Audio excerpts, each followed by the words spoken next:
all. You slap on a hold, and as long as you're away from the ropes, it may or may not work. Applying the same hold a couple more times may give a submission, but otherwise there's nothing that you can do to affect such a thing actually working outside just locking on the hold and applying more damage. Submissions, they're present in the game, but they're completely overpowered. It's impossible to break up a submission that's taking place in a multi-man match.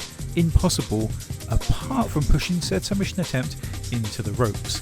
That's literally the only way to stop a submission attempt from two of your opponents in the matchup. There's no submission system, as I've said. Lock on a hold, maybe they'll tap. No button mashing, no button pressing at all, actually. Some occasions you can lock on a submission and put your controller down as you know the match will end, but it does feel so random. I think in the current day we're used to button prompts and minigames enabled to complete most actions like taking down titles, winning Royal Rumbles and throwing wrestlers through objects. Though back in 2000 you simply just had to do the objective of a match in order to win. TLC makes its debut this year in real life and in video games, with the incredible Hardys, Dudleys and Edge and Christian taking place at SummerSlam that year prior.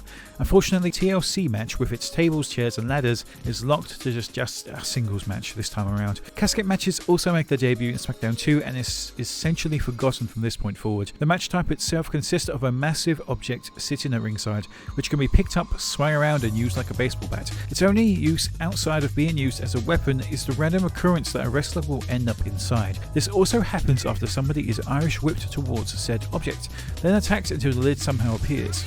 Weird. We didn't really see casket matches that much around the turn of the millennium, given Undertaker was now in his American Badass phase. He wasn't exactly working on coffins. Table matches, although an interesting concept, actually gives us the option of competing as a tag team, something that was definitely important to said mode, giving us the ability to have the Hardys versus the Dudleys. The table matches themselves, though, like the casket, can be swung around like a baseball bat, and again, like the casket, require to throw your opponent towards them in order for them to be set in place and lay on the top of them. Like the commentary table, they can also be jumped off. Now, once a wrestler is laid upon the table, you'll often see the nearest AI sprinting towards the corner in order to hit a move from the top rope and put somebody straight down through said table. I think today we've become too used to the fluidity of said table matches, being able to hit a move near a table and the whole thing just falls apart. Whereas in the first version of said match, things are a lot more stationary and stiff, despite the crazy fast chaotic battles that take place.